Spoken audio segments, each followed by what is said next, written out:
गर्मी में सब्जी के खेत में एक चारपाई पर पूरा ससुराल। मैंने तेरे लिए हर जगह रिश्ते की बात की है। काश तेरे पिता जीवित होते तो आज मुझे ये दिन न देखना पड़ता। पता नहीं मेरी बेटी के भाग्य कैसे चमकेगा और उसकी शादी किसी अच्छे घर में कैसे होगी। माँ, आप इतनी चिंता क्यों करती हैं? जहाँ मेरी शादी होनी होगी वहीं हो जाएगी। पिताजी नहीं है तो क्या हुआ, आप तो हैं ना मेरे पास। आप मेरे लिए कितना कुछ कर रही हैं। हाँ बेटी, मैं कोशिश तो कर रही हूँ और मैंने पंडित जी से भी कहा था। वे बस कुछ ही देर में आते होंगे क्योंकि उन्होंने आज यहाँ आने का वादा किया था। वो बातें कर ही रहे थे कि वहाँ पंडित जी का आगमन हो जाता है। अरे पंडित जी, आइए आइए, हम बस आप ही की बात कर रहे थे। रेखा, मैं तुम्हारे लिए खुश खबरी लेकर आया हूँ भाई। मैं तुम्हारी बेटी के लिए एक बहुत अच्छा रिश्ता लाया हूँ।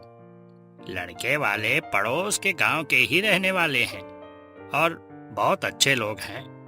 उनके पास बड़ा घर है, पैसा है और बहुत जमीन जायदाद भी है। तुम्हारी बेटी वहाँ राज करेगी, राज। क्या सच में आप मेरी बेटी के लिए इतना अच्छा रिश्ता लेकर आए हैं? अरे हाँ बिल्कुल। तुम परेशान थी और वैसे भी यह बच्ची बिना पिता की है। मैं इसकी मदद नहीं करूंगा तो कौन करेगा। इसीलिए मैं तो कहता हूँ कि तुम इसी सप्ताह अपनी बेटी का विवाह कर दो और उन लोगों को दहेज में कुछ चाहिए भी नहीं। पंडित जी की बात सुनकर रेखा मन ही मन सोचने लगती है। पंडित जी कह रहे हैं तो रिश्ता अच्छा ही होगा। वैसे भी मेरी इकलौती बेटी है और इसके पिता के गुजर जाने के बाद हमारा गुजारा बड़ी मुश्किल से होता है। मैं तो शादी में इसे कुछ दे भी नहीं पाती। ये अच्छा मौका है। अरे रेखा, किस सोच में डूब गई? मैं कह रहा हूँ ना, मैं तुम्हारी बेटी की गारंटी लेता हूँ। वह बहुत खुश रहेगी। तुम बस विवाह की तैयारी करो। नहीं नहीं पंडित जी, मैं कुछ और नहीं, बस यही सोच रही थी कि मुझे ये रिश्ता मंजूर है। मैं अगले सप्ताह अपनी बेटी के विवाह करने के लिए तैयार हूँ। फिर अगले हफ्ते वर्षा का विवाह मोहन से संपन्न हो जाता है और वर्षा विदा होकर अपनी ससुराल आती है, जहाँ उसका भरा पूरा ससुराल होता है।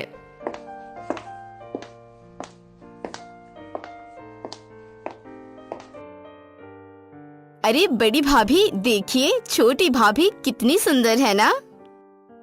हाँ, सुंदर तो है लेकिन मुझसे थोड़ी कम। देखो मैं कितनी गोरी हूँ और वर्षा का रंग थोड़ा दबा हुआ है। नहीं नहीं भाभी, ये आप क्या कह रही हैं? आपने तो ढेर सारा मेकअप थोप रखा है, पर भाभी का सौंदर्य तो प्राकृतिक है। नई दुल्हन होने के कारण वो और भी सुंदर लग रही हैं। तो चुप कर, बहुत चपड़ चपड़ करने लगी है। चले यहाँ से और अपनी नई नवेली भाभी के लिए चाय बना कर ला। बेचारी बहुत थक गई होगी। डॉली वहाँ से चली जाती है, जबकि वर्षा की जेठानी वर्षा से हंसते हुए कहती है, देखो मैं थोड़ी मुंहफट किस्म की हूँ, जो सच होता है वही बोलती हूँ और दिल में कुछ नहीं रखती। अरे कोई बात नहीं भाभी, आप वाकई में मुझसे ज्यादा सुंदर हैं। चलो अब तुम भी मानती हो ना कि मैं सुंदर हूँ। खैर अब तुम आराम करो, थोड़ी देर में डॉली तुम्हारे लिए चाय लेकर आएगी। जेठानी कमरे से चली जाती है। वर्षा एक लंबी सांस लेकर अपना घूंघट उठाते हुए खुद से कहती है, बस अब जल्दी से रात हो जाए ताकि मैं सो सकूं। मैं बहुत थक गई हूँ। वाकई शादी की रस्में इतनी थका देने वाली होती हैं, यह मुझे आज समझ आया। दुल्हन का क्या हाल होता है यह अब पता चला। बस जल्द से जल्द रात हो और मैं अपने कमरे में जाकर सोऊं।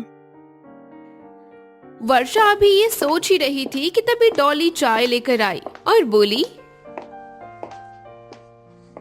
भाभी ये लीजिए चाय। वैसे आप कौन से सपनों में खोई हुई हैं? लगता है आपको बहुत नींद आ रही है। हाँ, सच कहूँ तो मुझे बहुत नींद आ रही है। अच्छा, लेकिन अभी आपको सोना नहीं है। जब रात हो जाएगी तब आराम से सोइएगा, तब आपको कोई परेशान नहीं करेगा। डॉली वहां से चली जाती है और वर्षा किसी तरह बैठे बैठे अपना दिन गुजारती है। हे भगवान, मेरी तो बैठे बैठे कमर दर्द करने लगी। पता नहीं रात कब होगी और मैं कब चैन से अपने कमरे में जाकर सोऊंगी। परेशानी में सोचते सोचते आखिर रात हो गई। तभी उसकी सास वहां आई। अरे डॉली, दीपाली, कहाँ हो तुम दोनों? नई बहू को लेकर जाओ, अब उसके आराम करने का समय हो गया है। हाँ माँ, बस हम अभी भाभी को लेकर जाते हैं। चलिए छोटी भाभी। वर्षा उनके साथ चलने लगती है, लेकिन जब वे घर से बाहर निकलने लगते हैं तो वर्षा ठिठक जाती है। अरे डॉली भाभी, तुम मुझे घर के बाहर क्यों ले जा रही हो? कमरा तो अंदर की तरफ है ना? नहीं भाभी, असल में कमरा इस तरफ है। आइए मैं आपको लेकर चलती हूँ। ये कहते हुए वर्षा को सब्जियों के खेत में ले जाते हैं। डॉली भाभी, आप दोनों मुझे इस खेत में क्यों लेकर आई हैं? भला यहाँ क्या है? अब तो रात भी हो गई है और मुझे नींद आ रही है। आप मुझे अपने सब्जियों के खेत में क्यों घुमा रही हैं? अंधेरे में यहाँ कुछ नजर नहीं आएगा। ओह मेरी भोली देवरानी, मैं तुम्हें यहाँ घुमाने नहीं लाई हूँ, बल्कि ये आराम करने के लिए लाई हूँ। हम लोग यहीं रहते हैं, यहीं सोते हैं और यहीं खाते पीते हैं। क्या? यह आप क्या कह रही हैं? सब्जियों के खेत में चारपाई लगाकर सोती हैं? हाँ हाँ, और क्या, यही तो हमारा घर है और यहाँ हमारा सब कुछ है। क्या? अगर आप लोग यहाँ रहती हैं, तो फिर वह आलीशान घर किसका था? अरे बहन, क्या बताऊं, वो घर हमारा नहीं बल्कि सेठ जी का है। वो तो हमने बस कुछ घंटों के लिए तुम्हारे स्वागत के लिए किराए पर लिया था। असल में तो हम यहाँ रहते हैं। ये सुनकर वर्षा दंग रह जाती है और अपने मन में सोचती है, इसका मतलब पंडित जी, इन लोगों ने जो भी बताया वह सब झूठ था। इनके पास तो कुछ भी नहीं है। वर्षा अभी ये सोच ही रही थी कि तभी उसका पति मोहन वहां आता है। वर्षा, तुम क्या सोच रही हो? मैं ये सोच रही हूँ कि आप सबने तो पंडित जी से कहा था कि आपके पास घर है, गाड़ी है, पैसा है और आप बड़े जमींदार हैं, लेकिन यहाँ तो आप लोग सब्जियों के खेत में सोते हैं।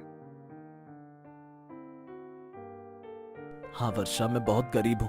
हमने पंडित जी से झूठ बोला क्योंकि मेरी गरीबी के कारण मेरा विवाह नहीं हो पा रहा था। इसीलिए हमने वो घर किराए पर लिया और पंडित जी को बताया कि वो घर और खेत हमारे हैं ताकि मेरी शादी हो सके।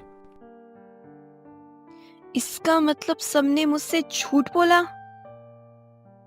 देखो वर्षा, मैं मानता हूँ कि मैंने झूठ बोला, लेकिन तुम भी तो किसी बहुत अमीर घर से नहीं आई हो। तुम भी तो एक छोटे से घर में रहती थी। बस फर्क इतना है कि मेरे पास पक्का घर नहीं है, लेकिन ये सब्जियों का खेत मेरा है। यकीन करो, ये पूरा खेत मेरा ही है। अगर यह खेत आपका है तो आपने इस पर घर क्यों नहीं बनवाया? हम सब रहेंगे कहाँ? अरे इसमें कोई मसला नहीं है, यहाँ बहुत आराम मिलता है। ठंडी ठंडी हवा आती है और नींद भी बहुत अच्छी आती है। तुम कोशिश तो करो। तुम्हें अभी आदत नहीं है ना, इसीलिए तुम घबरा रही हो, लेकिन बाद में सब ठीक हो जाएगा। इतना कहकर सब सो जाते हैं। वर्षा उन सबके बीच चारपाई पर लेटी हुई मन ही मन सोचती है, हे भगवान, ये कैसे लोग हैं? सब्जियों के खेत पे सो रहे हैं, वो भी चारपाई लगाकर। मुझे तो बिल्कुल भी नींद नहीं आ रही है। मैं भले ही गरीब थी, लेकिन अपने घर में कम से कम 4 दीवारी के कमरे में तो सोती थी, और यहाँ तो सब के सब एक साथ खुले में सो रहे हैं। वर्षा अभी परेशानी में बड़बड़ा रही थी कि तभी मोहन नींद में बोलता है, अरे वर्षा, अब सो जाओ। सुबह मुझे खेतों में काम करना है। देखो पहली दफा है इसीलिए तुम्हें अजीब लग रहा होगा, लेकिन धीरे धीरे आदत हो जाएगी। अब सोने की कोशिश करो, आंखें बंद करोगी तभी तो नींद आएगी। मुझे इस खुले आसमान के नीचे नींद नहीं आ रही है। मोहन, मुझे घर में सोना है, मुझे कमरा चाहिए। अब कमरा मैं तुम्हें कहाँ से ला कर दूं? जब हमारे पास घर है ही नहीं तो कमरा कहाँ से आएगा? चुपचाप अपनी आंखें बंद करो और सोने की कोशिश करो। मोहन ये कहकर सो जाता है। तभी अचानक उसकी जेठानी की आंख खुलती है और वो कहती है, अरे देवरानी जी, आप सो भी जाइए। क्या रात भर तारे गिनने का इरादा है क्या? भाभी, मुझे नींद नहीं आ रही है तो मैं क्या करूं? लगता है तारे गिन गिन करके ही रात गुजारनी पड़ेगी। ठीक है, जैसी आपकी इच्छा, मैं तो चली सोने। सब सो जाते हैं और वर्षा रात भर जागती रहती है और आसमान के तारों को देखती रहती है। अगली सुबह जब वो उठती है तो उसकी आंखें सूजी हुई होती हैं। अरे ये क्या बहू, एक रात की दुल्हन और ये हाल है तुम्हारा? तुम्हारी आंखें इतनी सूजी हुई क्यों हैं? माँ जी, लगता है छोटी बहू ने मेरी बात को कुछ ज्यादा ही दिल पर ले लिया। मैंने कल इससे कहा था कि रात भर तारे गिनिए, लगता है इन्होंने वही काम किया है। दीपाली हंसने लगती है, जबकि वर्षा बेबसी और परेशानी से उसे देखती रह जाती है। मैं और क्या करती? जब चारपाई पर नींद ही नहीं आएगी तो तारे ही गिनूंगी ना। मुझे सच में यहाँ बिल्कुल नींद नहीं आ रही थी। अरे बेटी, 1-2 दिन में आदत हो जाएगी। शुरू में थोड़ी दिक्कत होती है, पर फिर सब ठीक हो जाएगा। नहीं माँ जी, मुझे इसकी आदत कभी नहीं होगी। मैं गरीब जरूर थी, पर इतनी भी नहीं कि कभी घर छोड़कर खेतों में सोना पड़े। मैंने कभी ऐसा जीवन नहीं जिया। मैं यहाँ नहीं रह सकती। वर्षा गुस्से में अपनी बात कह ही रही थी कि तभी वहां मोहन आ गया। तुम ये क्या कह रही हो वर्षा? माना कि मैंने झूठ बोला, पर अब तुम घर छोड़कर जाने की बात कर रही हो। हाँ, क्योंकि मैं यहाँ नहीं रह पाऊंगी। या तो मुझे किसी पक्के घर में रखो, वरना मुझे वापस जाने दो। एक बार कोशिश तो करो, हो सकता है तुम्हारा दिल लग जाए। देखो वर्षा, अगर हम मिलकर मेहनत करेंगे तो मैं वादा करता हूँ कि तुम्हारे लिए एक पक्का घर बनवा दूंगा। मोहन की बात सुनकर वर्षा कुछ सोचती है और कहती है, ठीक है, मैं कोशिश करूंगी, लेकिन तुम्हें अपना वादा निभाना होगा, क्योंकि मैं इस तरह पूरी जिंदगी गुजार नहीं सकती। उस रात वर्षा फिर से सोने की कोशिश करती है, लेकिन उसे नींद ही नहीं आती। फिर इसी तरह कई रातें बीत जाती हैं। लगातार नींद पूरी ना होने के कारण एक दिन वर्षा की तबीयत बहुत खराब हो जाती है और वो अचानक बेहोश हो जाती है। अरे भाभी, भाभी आप तो बेहोश होकर गिर गई। भैया कहाँ हैं आप? जल्दी आइए। मोहन उसे डॉक्टर वैद्य जी के पास लेकर जाते हैं। जब वो वर्षा की जांच करते हैं, उसके बाद वो कहते हैं, मोहन, तुम्हारी पत्नी की हालत इसलिए खराब हुई है क्योंकि उसकी नींद पूरी नहीं हो रही है। जब इंसान सो नहीं पाता तो उसका शरीर साथ छोड़ने लगता है। तुम कोशिश करो कि यह अपनी नींद पूरी करे, वरना यह बीमारी कोई और रंग भी ले सकती है। मोहन वैद्य जी की बात सुनकर घर आता है। तभी उसकी माँ पूछती है, बेटा, बहू को क्या हो गया? क्या वो बहुत कमजोर है? कुछ खाती पीती नहीं है, इसीलिए बेहोश हो गई है क्या? नहीं माँ, असल में वैद्य जी ने कहा है कि इसकी नींद पूरी नहीं हो रही है। रातों को न सो पाने की वजह से इसकी तबीयत इतनी खराब हुई है। मोहन अपनी माँ और भाभी को सारी बात बताता है। तब दीपाली कहती है, अब ऐसा भी क्या है कि नींद ही पूरी नहीं हो रही? ये तो सरासर नखरेबाजी है। मुझे देखो, जब मैं शादी होकर यहाँ आई थी ना, तब मुझे भी कुछ नहीं पता था। मैं भी तो यही रहती हूँ। मैंने भी तो सब कहा, फिर भी मैं बीमार क्यों नहीं पड़ी? मैं तो कहती हूँ ये सब नई दुल्हन के नाटक और ड्रामे हैं। अभी जेठानी की बात सुनकर वर्षा हैरान रह जाती है और कहती है, भाभी, आपको ये ड्रामा लग रहा है? मैं कोई नाटक नहीं कर रही हूँ। मैं तो पूरी कोशिश कर रही हूँ कि मैं आप लोगों के इस माहौल में ढल जाऊं। शाबाश बेटी, तुम चिंता मत करो। 1-2 दिन की बात है, फिर तुम्हें नींद आ जाएगी। तुम कोशिश करोगी तो तुम्हें यहाँ सब अच्छा लगने लगेगा। सब लोग वर्षा का बहुत ख्याल रखते हैं। जब सब चले जाते हैं तब वर्षा चारपाई पर लेटी हुई सोचने लगती है। शायद सब ठीक कह रहे हैं। ये लोग मेरा कितना ख्याल रख रहे हैं। भले ही ये गरीब हैं, पर दिल के बुरे नहीं हैं। हाँ, मुझे एक कोशिश और करनी होगी। वो सोने की कोशिश करती है और कई रातों की थकान उस पर हावी हो जाती है और आखिरकार उसे गहरी नींद आ जाती है और सुबह उसकी आंख खुलती है। और जब सुबह उसकी आंख खुलती है तो वो खुद से कहती है, मैं कई दिनों से सोई नहीं थी, इसीलिए आज नींद आ गई है। वैसे वह कहावत सच ही है कि अगर नींद गहरी हो तो सूली पर भी आ जाती है। पर मैं भी सबके साथ खेतों पर काम करूंगी। यही सोचकर वो खेत के बीचों बीच पहुंच जाती है जहां उसके परिवार के सभी सदस्य खेती बाड़ी कर रहे थे। अरे बहू, तुम यहाँ क्यों आ गई? जाओ जाकर आराम करो, तुम्हारी तबीयत अभी ठीक नहीं है। माँ जी, असल में मैं अब ठीक हूँ। अब तो मेरे विवाह को भी कई दिन बीत चुके हैं, इसलिए मैं सोच रही हूँ कि अब से मैं भी खेतों पर आप लोगों का हाथ बटाऊं। क्या सच में तुम वाकई हमारे खेत में काम करोगी? माँ जी, क्या आप मुझे इस घर का सदस्य नहीं समझती? अरे नहीं नहीं, ऐसी बात नहीं है।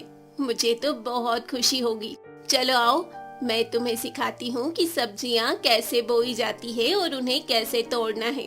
परिवार के सभी लोग बड़े प्रेम से उसे काम सिखाने लगते हैं। तभी वहाँ गांव की दो औरतें आती हैं, जिन्हें देखकर वो बातें करने लगती हैं। अरे देखो, इसे देखकर लग ही नहीं रहा कि ये अभी 4 दिन की दुल्हन है। कैसे लोग हैं ये? एक तो नई दुल्हन को घर के बजाय खेत में ले आए और ऊपर से मजदूरी भी करवा रहे हैं। अभी तो इसके हाथों की मेहंदी का रंग भी नहीं उतरा, बेचारी के नसीब ही फूट गए। दिखने में तो बड़ी सुंदर है, पर किस्मत देखो। हाँ भाई, इनके पास रहने को घर तो है नहीं। ऐसे गरीब लोगों को शादी ही नहीं करनी चाहिए जब खुद को रहने की जगह न हो। खैर, बेचारी दुल्हन। वे दोनों औरतें अपनी बातें कहकर वहाँ से चली जाती हैं, जबकि वर्षा उनकी बातें सुनकर हैरान रह जाती। बेटी, मैं जवाब क्या देती? उन्होंने सच ही तो कहा था कि हमारे पास घर नहीं है। लेकिन तुम चिंता मत करो, जब हमारे पास थोड़े पैसे जुड़ जाएंगे तब सब ठीक हो जाएगा। माँ जी, आप दिल छोटा मत कीजिए, उन्हें कहने दीजिए जो वे कहती हैं। मैं हूं ना, मैं पूरी कोशिश करूंगी कि हमारे घर के हालात बदलें। फिर सब मिलकर दिन रात कड़ी मेहनत करने लगे। एक दिन वर्षा ने मोहन से कहा, मोहन, आप रोज इतनी मेहनत से खेत में सब्जियां उगाते हैं, पर हमारी आमदनी उतनी अच्छी नहीं होती है जितनी होनी चाहिए। ऐसा क्यों? वर्षा, मैं सालों से यही कर रहा हूँ, पर मुझे समझ नहीं आता कि कामयाबी हाथ क्यों नहीं आती। अगर मैं आपको एक तरीका बताऊं तो क्या आप मेरी बात मानेंगे? हाँ, क्यों नहीं। जब तुमने मेरी बात मानकर यहाँ रहना स्वीकार किया तो मैं तुम्हारी बात क्यों नहीं मानूंगा। ठीक है, आप इन सब्जियों को गांव में बेचने की बजाय शहर ले जाकर बेचिए। शहर के लोगों को खेत की ताजा सब्जियां मिलेंगी और हमें उनकी सही कीमत मिलेगी, जिससे आपकी कमाई भी बढ़ जाएगी। अरे हाँ, ये तो मैंने सोचा ही नहीं। गांव में तो हर किसी के पास अपने खेत हैं, इसीलिए लोग सब्जियां खरीदते नहीं हैं और मुझे बहुत कम पैसे मिलते थे। तुम्हारा सुझाव बहुत अच्छा है। अगले दिन मोहन अपने पिता और भाई के साथ सब्जियां बेचने शहर गया और वहाँ वाकई उनकी बहुत अच्छी कमाई हुई। अरे वाह मोहन, देखो आज हमारी कितनी कमाई हुई है। पर ये बताओ कि तुम्हें शहर जाकर सब्जी बेचने का विचार किसने दिया? मोहन ने अपने भाई और पिता को वर्षा की पूरी योजना बताई। ये सुनकर वे दोनों बहुत खुश हो गए। अरे वाह, हमारी नई बहू तो वाकई बहुत समझदार है। चलो अच्छा हुआ, किसी के आने से हमारे घर का भाग्य तो जागा। इसी तरह दिन बीतते गए। वो गांव में खेती करते, शहर में सब्जियां बेचते। धीरे धीरे उनकी आर्थिक स्थिति में काफी सुधार आ गया। वर्षा, तुमने मुझे बहुत सही रास्ता दिखाया। अगर तुम ना होती तो मैं कभी इतना सफल नहीं हो पाता। कोई बात नहीं, मैं बस इतना चाहती हूँ कि आप और मेरा ससुराल आगे बढ़े, ताकि कोई भी आपको ताने न मार सके। तुम ठीक कह रही हो। अब मैं सोच रहा हूँ कि तुम्हारे लिए इसी खेत में एक बड़ा सा घर बनवा दूं। नहीं वर्षा, तुम हमारे लिए इतनी मेहनत करती हो, क्या मैं तुम्हारे लिए घर भी नहीं बनवा सकता? रुको, मैं कुछ सोचता हूँ। आप ये क्या कह रहे हैं? अगर आप खेत में घर बनवा देंगे तो हम खेती कहाँ करेंगे, और खेती नहीं होगी तो सब्जियां कहाँ से आएंगी। इसलिए रहने दीजिए, हम इस चारपाई पे गुजारा कर लेंगे। अब तो मुझे इसकी आदत भी हो गई है। तभी वहाँ मोहन के पिता बोले, मोहन, मैंने फैसला किया है, वर्षा मेरी बहू नहीं, मेरी बेटी है। इसने हमारे परिवार के लिए जो किया है वो आज तक किसी ने नहीं किया। वो सामने वाली जमीन खाली पड़ी है, तुम उस पर एक छोटा सा घर बनवा लो और जिसका जहां मन करेगा वो वहां सो जाएगा। मोहन ने अपने पिता की बात मानकर उस जमीन पर एक सुंदर सा घर बनवाया जिसमें सबके लिए अलग अलग कमरे थे। बच्चों, आज से तुम लोगों का जहां दिल करे वहां सो जाना, लेकिन मैं तो अपनी इसी पुश्तैनी चारपाई पर सोऊंगा, क्योंकि ये मेरी माँ की आखिरी निशानी है। पिताजी, अगर आप बाहर सोएंगे तो हम भी आपके साथ ही सोएंगे। अब उनके पास अपना घर भी था, सुख सुविधाएं भी थी, लेकिन फिर भी वे सब अपनी जड़ों से जुड़े रहे और मिलकर खुशी खुशी रहने लगे।